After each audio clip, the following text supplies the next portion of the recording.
ഓം നമോ നാരായണായ. ഓം നമോ നാരായണായ. ഓം നമോ നാരായണായ. ഓം നമോ നാരായണായ. ഓം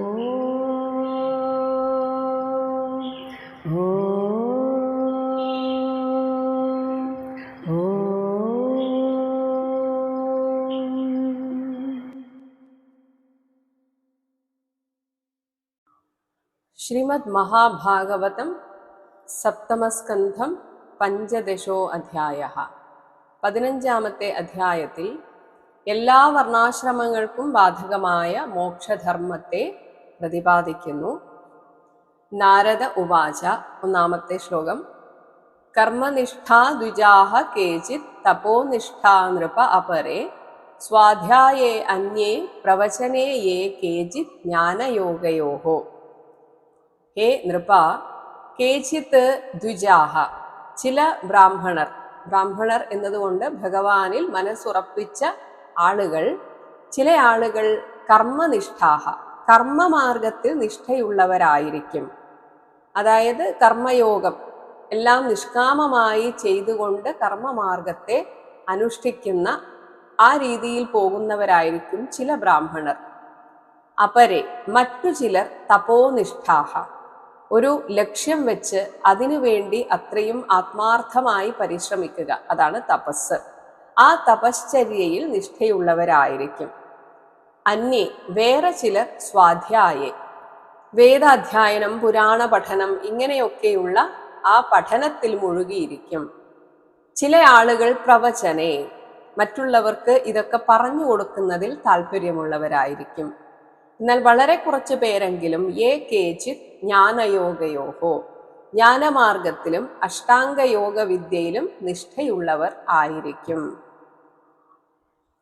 2-ാമത്തെ ശ്ലോകം. ജ്ഞാനനിഷ്ഠായ ദേയാനി കവ്യാനി ആനന്ദ്യം ഇച്ഛത ദൈവേച്ച തദഭാവേ സ്യാത് ഇതരേഭ്യോ യഥാ അർഹതഃ. ആനന്ദ്യം, അക്ഷയമായ കർമ്മഫലത്തെ ഇച്ഛത, കാക്ഷിക്കുന്നവനാൽ, കവ്യാനെ, കവ്യമെന്നാൽ ശ്രാദ്ധത്തിന് ഉണ്ടാക്കുന്ന അന്നാദികൾ, അതുപോലെ തന്നെ ദൈവേച്ച, ദേവപൂജയെ നിമിത്തമാക്കി ഉണ്ടാക്കുന്ന, അതിനെ വിളിക്കുന്ന പേരാണ് ഹവ്യം. അപ്പോൾ കവ്യങ്ങളും ഹവ്യങ്ങളും ഉണ്ടാക്കിക്കഴിഞ്ഞാൽ ആദ്യം ഇത് ജ്ഞാനനിഷ്ഠായ ദേയാനി, ജ്ഞാനനിഷ്ഠയുള്ളവന് ദാനം ചെയ്യേണ്ടതാകുന്നു. ഇനി അങ്ങനെ ഒരാളെയും കണ്ടുകിട്ടുന്നില്ല എങ്കിൽ തദഭാവേ, അങ്ങനെയുള്ളവർ ഇല്ലാതെ വരുമ്പോൾ ഇതരേഭ്യഃ, അത്രയും ശ്രേഷ്ഠത അല്ലെങ്കിലും കുറച്ചുകൂടെ താഴ്ന്ന ആ ഒരു തലത്തിലുള്ളവർക്ക് യഥാ അർഹതഃ, അവരുടെ അർഹതയനുസരിച്ച് സ്യാത്, അവർക്ക് ദാനം നൽകാവുന്നതാണ്. 3-ാമത്തെ ശ്ലോകം.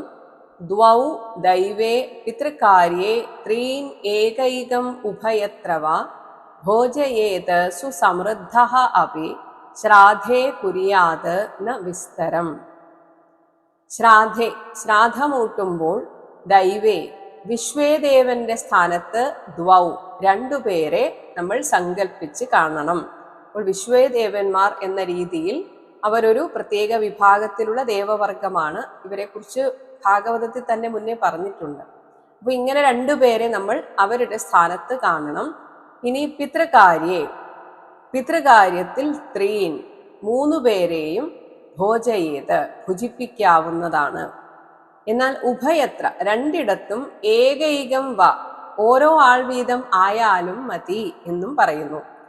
അതേസമയം ഒരുപാട് ധനമുണ്ട്, എത്ര ആളുകൾക്ക് വേണമെങ്കിലും അന്നമൂട്ടാം എന്നായാൽ പോലും സമൃദ്ധഃ അപി വിസ്തരം ന കുര്യാത്, ഇത്തരം കാര്യങ്ങളിൽ ഒരുപാട് വിപുലമായ സംവിധാനം ചെയ്യേണ്ടതില്ല എന്ന് തന്നെ പറയുകയാണ്. ഇവിടെ ശ്രാദ്ധാദി കാര്യങ്ങളിൽ നമ്മൾ ഒരുപാട് വിപുലമായ സംവിധാനം ഏർപ്പെടുത്തരുത് എന്ന് പറയാൻ കാരണം, നമ്മൾ ഈ ശ്രാദ്ധത്തിലാണ് ശ്രദ്ധ കൊടുക്കേണ്ടത്. നമ്മൾ ഒരുപാട് ആളുകളെ വിളിച്ചു വരുത്തിയാൽ അവരെ സത്കരിക്കുന്നതിനായിരിക്കും നമുക്ക് ശ്രദ്ധ കൊടുക്കേണ്ടി വരിക. ഇല്ലെങ്കിൽ ഇത്തരക്കാരുടെ പരാതി പിന്നീട് കേൾക്കേണ്ടിയും വരും. അതുകൊണ്ടാണ് പറയുന്നത് 4-ാമത്തെ ശ്ലോകം, ദേശകാലോചിത ശ്രദ്ധ ദ്രവ്യപാത്ര അർഹണാനി ച സമ്യക് ഭവന്തി ന ഏതാനി വിസ്തരാത് സ്വജന അർപ്പണാത്. ദേശകാലോചിത ശ്രദ്ധ, ദേശകാലങ്ങളുടെ വേണ്ടും പ്രകാരത്തിലുള്ള ശ്രദ്ധയും, ദ്രവ്യപാത്ര അർഹണാനിച്ച, അതിനു വേണ്ടുന്ന പദാർത്ഥങ്ങളും, പ്രത്യേകം അതിനായി നമ്മൾ വിളിച്ചു വരുത്തിയ വിശിഷ്ടരായ വ്യക്തികൾ, അവരും അതുപോലെ നമ്മൾ ചെയ്യേണ്ട അനുഷ്ഠാനങ്ങളും, ഇവയുമൊക്കെ സ്വജന അർപ്പണാത്, നമ്മൾ വിളിച്ചു വരുത്തുന്ന ആളുകളുടെ വിസ്തരാത്, വിസ്താരം മൂലം സമ്യക് ന ഭവന്തി, വേണ്ടതുപോലെ ചിലപ്പോൾ നമുക്ക് ശ്രദ്ധിക്കാൻ സാധിച്ചെന്നു വരില്ല. പൊതുവെ നമ്മൾ ഈ സംബന്ധം വഴിക്ക് ആളുകളെ ക്ഷണിക്കുമ്പോൾ, സംബന്ധം വഴി എന്ന് വെച്ചാൽ എല്ലാവർക്കും അറിയാം, മകളുടെ വീട്ടിൽ നിന്ന് മകളുടെ ഭർത്താവ്, അവരുടെ ബന്ധുക്കൾ, ഇവരൊക്കെ വന്നു കഴിഞ്ഞാൽ അവർക്കൊരു ചിന്തയുണ്ട്, അവരെ പ്രത്യേകമായിട്ട് സ്വീകരിച്ചിരുത്തണം, എന്തിനും അവരെ മുൻപന്തിയിൽ കൊണ്ടുവെക്കണം, ഇങ്ങനെയൊക്കെ ശാഠ്യം പിടിക്കുന്ന ആളുകൾ വരെയുണ്ട്. അപ്പോൾ ഇത്തരക്കാരെ വിളിച്ചു വരുത്തിയാൽ പിന്നെ ഇവരെ സത്കരിക്കുന്നതിലാകും ശ്രദ്ധ മുഴുവൻ. അതുകൊണ്ട് ശ്രാദ്ധാദി കാര്യങ്ങളിൽ അവിടെ വരുന്ന സാധാരണ വ്യക്തികൾക്ക് യാതൊരു സ്ഥാനവുമില്ല. മറിച്ച് ഇവിടെ ഇങ്ങനെ വിശിഷ്ടരായി കണക്കാക്കി നമ്മൾ സങ്കല്പിക്കേണ്ട കുറച്ച് പേരുണ്ട്, അവരെയാണ് നമ്മൾ ശ്രദ്ധിക്കേണ്ടത്. അത് ചിലപ്പോൾ ഇങ്ങനെ വിളിച്ചു വരുത്തുന്ന ആളുകൾക്ക് പറഞ്ഞാൽ മനസ്സിലാവുകയില്ല. അതുകൊണ്ട് അത്രയും അടുപ്പമുള്ള, അല്ലെങ്കിൽ ഈ ശ്രാദ്ധം ഊട്ടേണ്ടവർ മാത്രം സത്യത്തിൽ വന്നാൽ മതി. 5-ാമത്തെ ശ്ലോകം, ദേശേ കാലേച്ച സംപ്രാപ്തേ മുനി അന്നം ഹരിദൈവതം ശ്രദ്ധയാ വിധിവത് പാത്രേ ന്യസ്തം കാമധുക് അക്ഷയം. ദേശേ കാലേച്ച സംപ്രാപ്തേ, പുണ്യദേശവും പുണ്യകാലവും ഒത്തുചേർന്ന് വരുമ്പോൾ, മുനി അന്നം, കാട്ടിൽ മുനിമാർ ആഹരിക്കാറുള്ള വരിനെല്ലരിച്ചോറായാലും, ഹരിദൈവതം, മഹാവിഷ്ണുവിന് നിവേദിച്ച ശേഷം, ശ്രദ്ധയോടെ, വിധിവത്, വിധിയാവണ്ണം, പാത്രേ, സത്പാത്രത്തിൽ ന്യസ്തം, നിക്ഷേപിച്ചത്, കാമധുക് അനശ്വരം, അഭീഷ്ടഫലപ്രദവും നിത്യസുഖഹേതുകവും ആകുന്നു. ഇവിടെ സൂചിപ്പിക്കുന്നത്, നിങ്ങൾ ഒരുപാട് പണമുണ്ട് എന്നൊക്കെ കരുതിയിട്ട് വളരെ വലിയ വിശിഷ്ട ഭോജ്യങ്ങൾ ഒന്നും ഒരുക്കേണ്ടതില്ല. സത്യത്തിൽ വരിനെല്ലരി ചോറായാലും അത് കൊടുക്കുന്ന നമ്മുടെ ഭാവം ശ്രദ്ധയോടെയാണെങ്കിൽ അതിനുള്ള ഫലം അനന്തമായിരിക്കും എന്ന് പറയുന്നു. 6-ാമത്തെ ശ്ലോകം, ദേവർഷി പിതൃഭൂതേഭ്യ ആത്മനേ സ്വജനായ ച അന്നം സംവിഭജൻ പശ്യേത് സർവം തത്പുരുഷാത്മകം.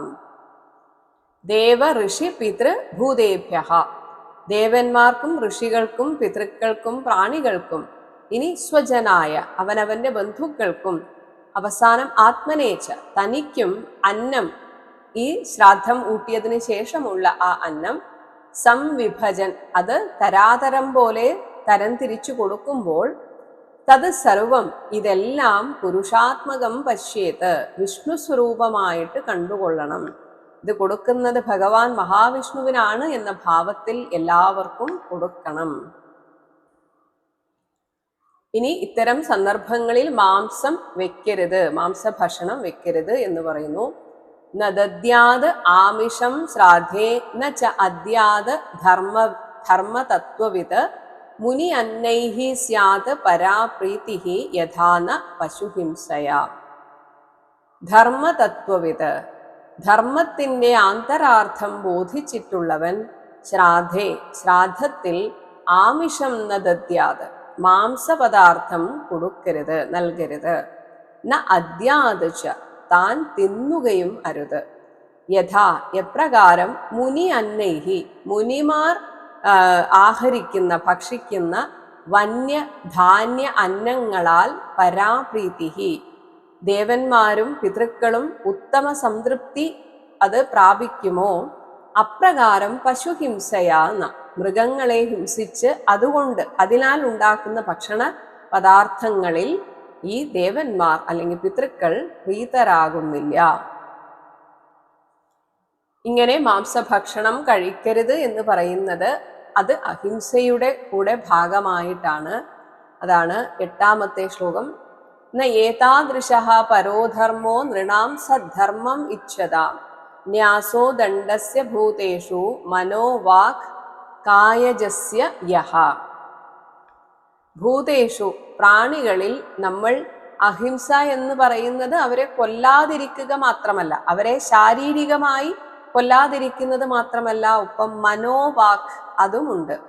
നമ്മൾ മാനസികമായിട്ട് ആരെക്കുറിച്ചും ദുഷിച്ച് ചിന്തിക്കാതിരിക്കുക, ഒപ്പം അവരെക്കുറിച്ച് വാചികമായിട്ട് പറയാതിരിക്കുക, അവരോട് നേരിട്ടും അവരുടെ മനസ്സിനെ വേദനിപ്പിക്കുന്ന രീതിയിൽ പറയാതിരിക്കുക. അതിൻ്റെ കൂടെയാണ് ശാരീരികവും ആയിട്ടുള്ള അഹിംസ. അല്ലാതെ ശാരീരികമായ അഹിംസ മാത്രം പാലിക്കുകയും മറ്റുള്ളവരെ എന്തും വിളിക്കാം, എന്തും തെറി പറയാം എന്ന രീതിയിൽ ചിന്തിക്കുന്നത് ശരിയായ അഹിംസയല്ല. അപ്പോൾ മനസ്സുകൊണ്ടും വാക്കുകൊണ്ടും ശരീരം കൊണ്ടും സംഭവിക്കുന്ന ദണ്ഡസ്യ ന്യാസഃ, ഹിംസയുടെ ത്യാഗം യഹ യാതൊന്നോ, ഇതാണ് പരഹ ധർമ്മഃ, ഇതുപോലെയുള്ള പരമമായ ധർമ്മം. സദ്ധർമ്മം ഇച്ഛതാം, ശ്രേഷ്ഠമായ ധർമ്മത്തെ ആഗ്രഹിക്കുന്ന നൃണാം, മനുഷ്യർക്ക് ന വേറെയില്ല തന്നെ. അപ്പോൾ ആരെയും വാക്കുകൊണ്ടും വേദനിപ്പിക്കരുത്, ശാരീരികമായും വേദനിപ്പിക്കരുത്. 9ാമത്തെ ശ്ലോകം. ഏകേ കർമ്മമയാൻ യജ്ഞാൻ ജ്ഞാനിനോ യജ്ഞവിത്തമാഹ ആത്മസംയമനേ അനീഹ ജുഹ്യതി ജ്ഞാനദീപിതേ. യജ്ഞവിത്തമാഹ, യജ്ഞത്തിന്റെ ഉൾപ്പൊരുൾ നന്നായി അറിയുന്നവരും, അനീഹാഹ നിഷ്കാമന്മാരുമായ, ഏകേ ചില ജ്ഞാനിനഹ വിവേകികൾ, കർമ്മമയാൻ യജ്ഞാൻ കർമ്മബഹുലമായ യജ്ഞങ്ങളെ, ജ്ഞാനദീപിതേ ആത്മജ്ഞാനത്തിന്റെ സ്ഫുരണത്താൽ ജ്വലിക്കുന്ന, ആത്മസംയമനെ മനസ്സംയമമാകുന്ന അഗ്നിയിൽ ജുഹ്യതി ഹോമിക്കുന്നു. അതായത് പുറമേയുള്ള യാഗങ്ങൾക്ക് പണ്ടൊക്കെ പശുക്കളെ ഹോമിക്കാറുണ്ട്. അപ്പോൾ ഇത്തരം ഹിംസകൾ ഒഴിവാക്കാൻ അറിവുള്ളവർ ഇതെല്ലാം മനസ്സംയമനത്തിലൂടെ ഈ അഗ്നി ഉള്ളിൽ ജ്വലിപ്പിക്കുകയും തൻ്റെ വാസനകളെ ഇതിൽ എരിയിച്ച്, അതായത് പുറത്തൊരു ഹവ്യമായിട്ട് നമ്മൾ കൊടുക്കുന്നത് നമ്മുടെ വാസനകളെ തന്നെ എരിയിച്ച് കളയുന്ന രീതിയിൽ ഇതെല്ലാം മനസ്സിൽ തന്നെ ചെയ്യുന്നു എന്ന് പറയുകയാണ്. 10ാമത്തെ ശ്ലോകം.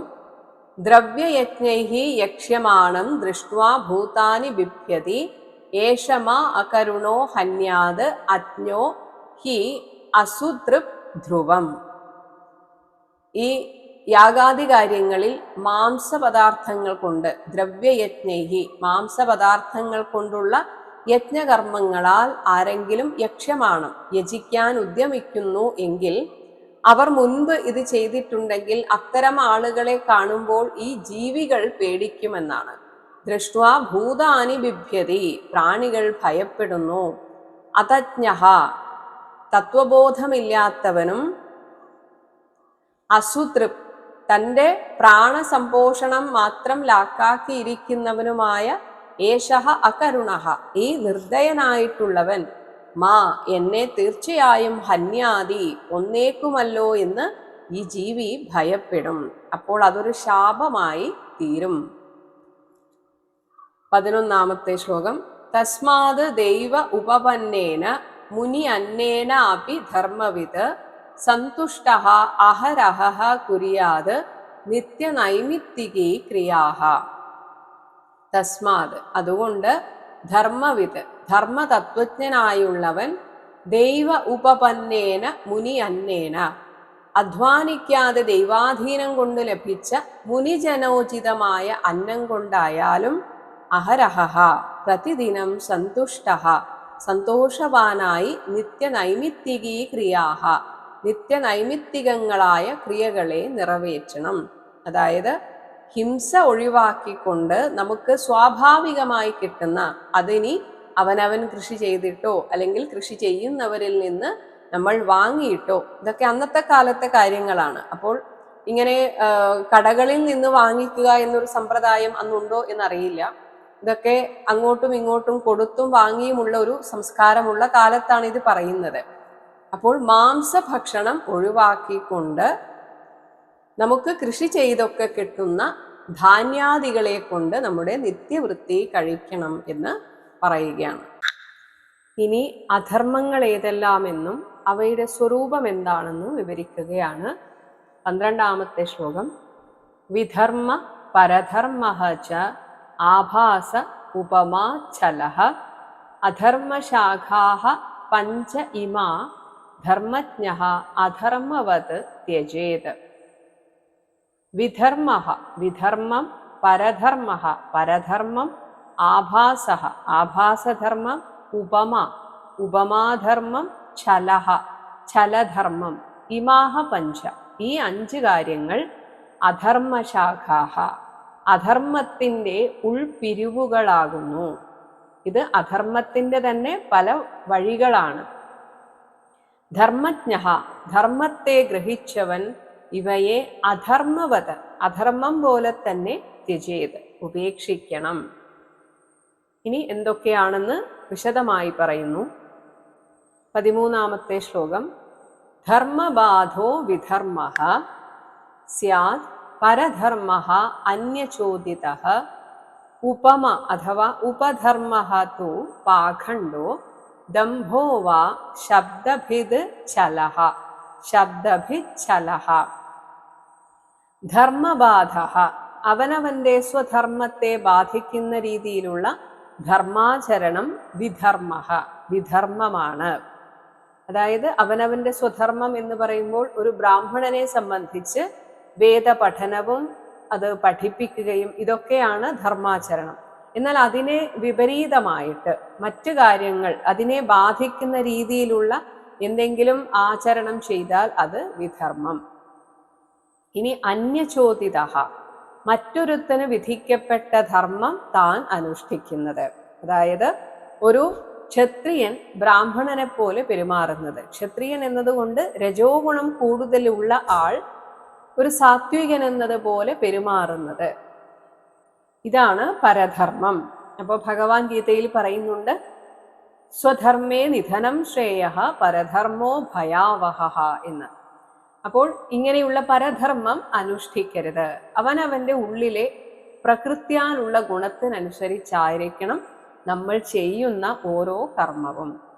ഇനി പാഖണ്ഡഃ വേദവിരുദ്ധമായതോ ദംഭഃ വാ മറ്റുള്ളവരെ കാണിക്കാൻ വേണ്ടിയിട്ട് ഒരു ദംഭിന് വേണ്ടിയിട്ട് ചെയ്യുന്ന കാര്യങ്ങളാണ് ഉപമ എന്ന് മുൻ ശ്ലോകത്തിൽ പറഞ്ഞത്. അതാണ് ഇവിടെ ഉപധർമ്മഃ എന്ന് പറഞ്ഞിരിക്കുന്നത്.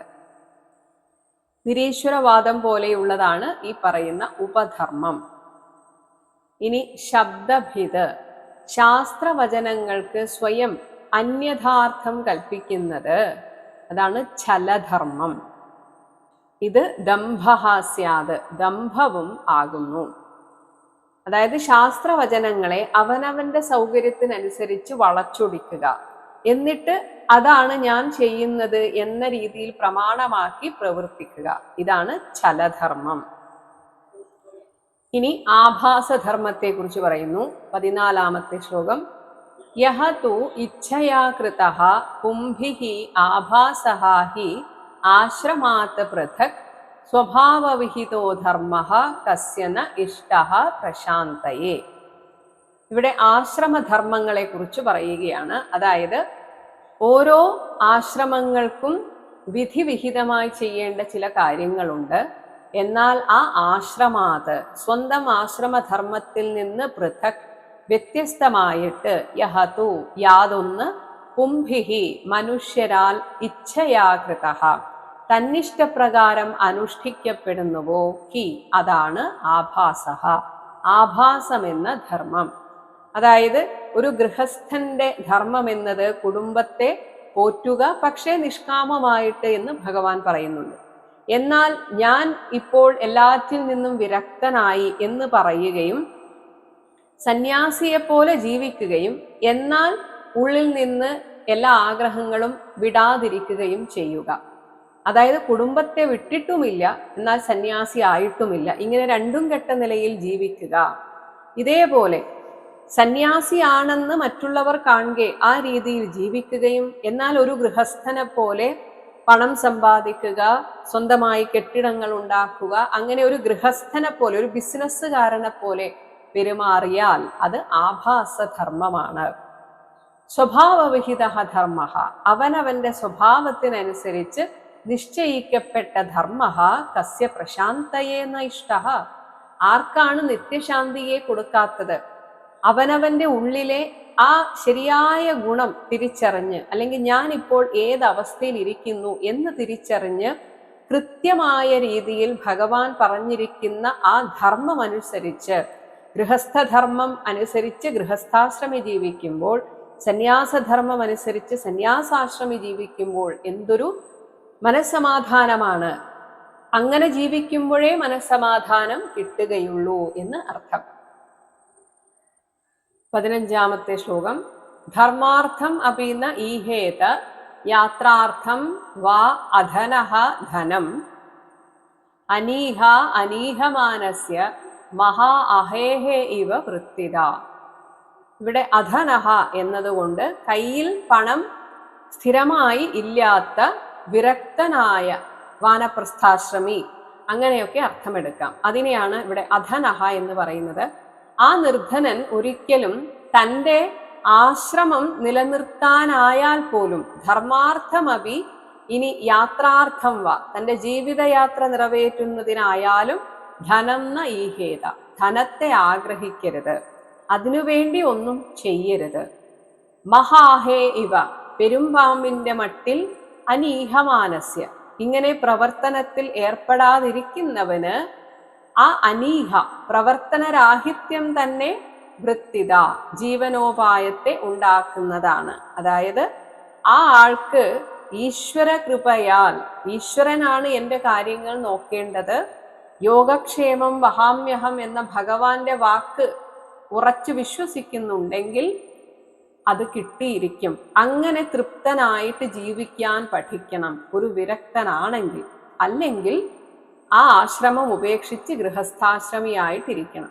ഗൃഹസ്ഥാശ്രമിക്ക് പണം സമ്പാദിക്കാം, പക്ഷെ അതിനും ചില ധർമ്മ വ്യവസ്ഥയൊക്കെ നമ്മൾ കണ്ടിട്ടുണ്ട്.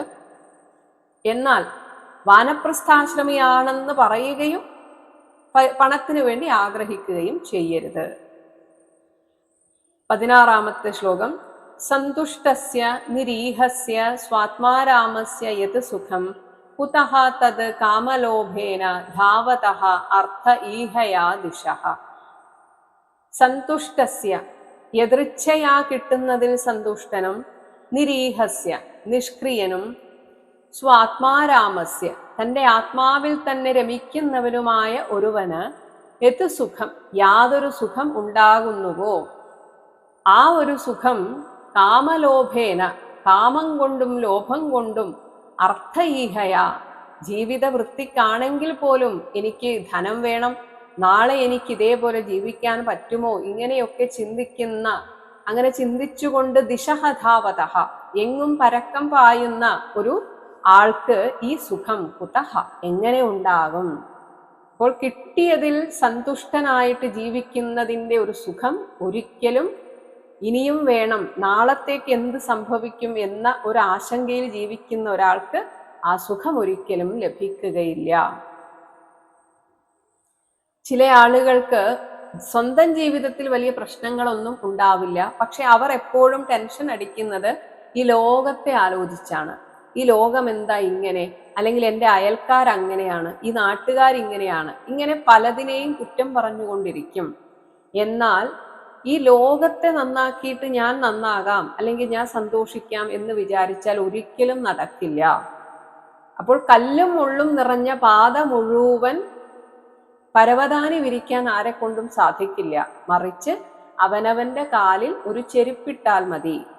അതേപോലെയാണ് ഇവിടെ പറയുന്നത് 17-ാമത്തെ ശ്ലോകം. സദാ സന്തുഷ്ട മനസഃ സർവാഹ സുഖമയാഹ ദിശഃ ശർക്കരാ കണ്ടകാദിഭ്യോ യഥാ ഉപാനത്പദഃ ശിവം.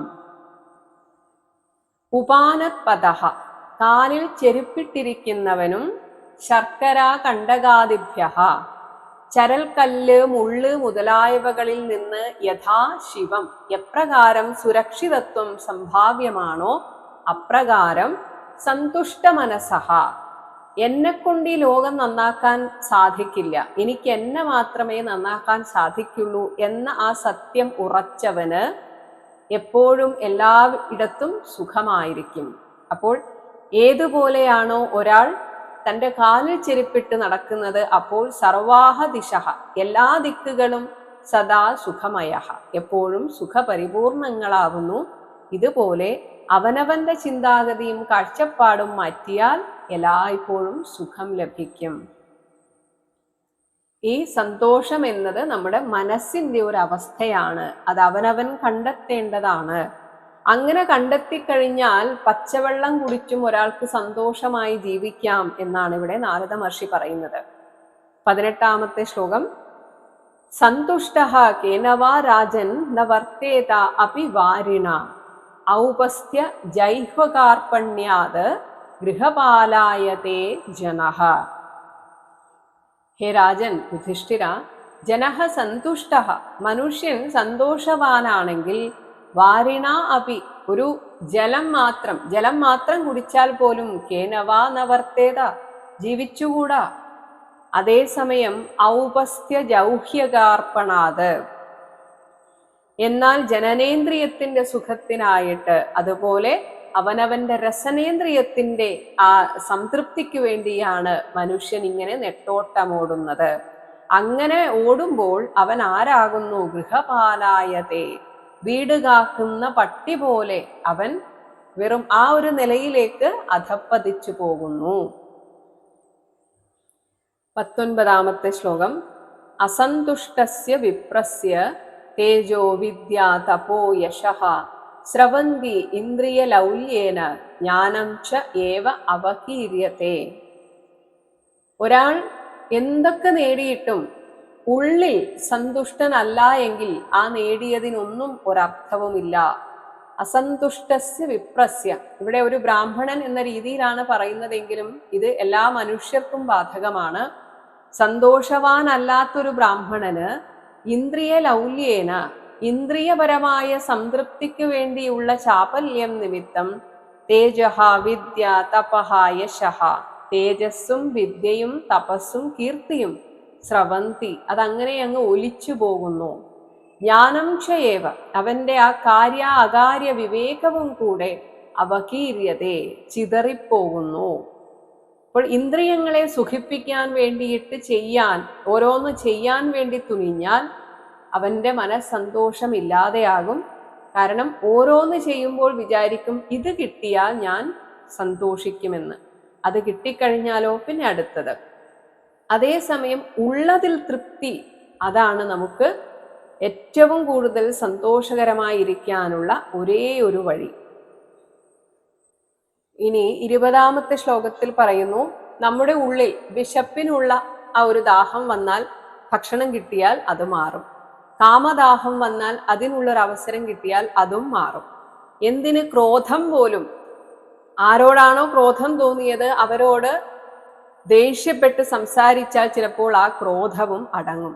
എന്നാൽ ലോഭം മാത്രം, ഈ ഭൂമി മുഴുവൻ നേടിയാലും അതിന് മാത്രം ഒരറുതി വരികയില്ല.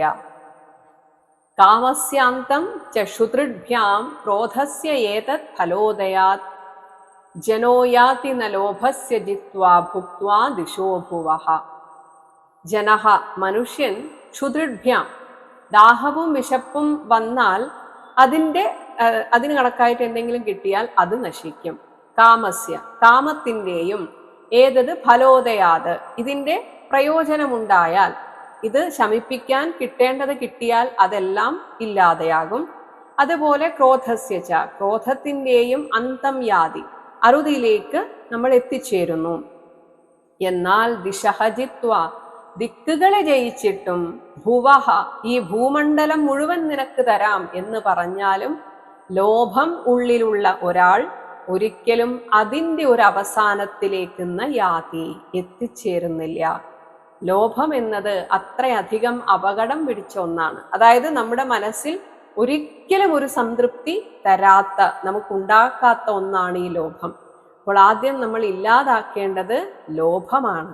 ആഗ്രഹം പിന്നെയും കുഴപ്പമില്ല എന്ന് വെക്കാം. ചെറിയ ചെറിയ ആഗ്രഹങ്ങളൊക്കെ ഈ പറഞ്ഞതുപോലെ ഒരു നല്ല വസ്ത്രം വാങ്ങിക്കണമെന്ന ആഗ്രഹം, ആ വസ്ത്രം വാങ്ങിയാൽ തീർന്നു. പക്ഷെ ഇനിയും വേണം എന്ന ചിന്ത വരുമ്പോഴാണ് അപകടം.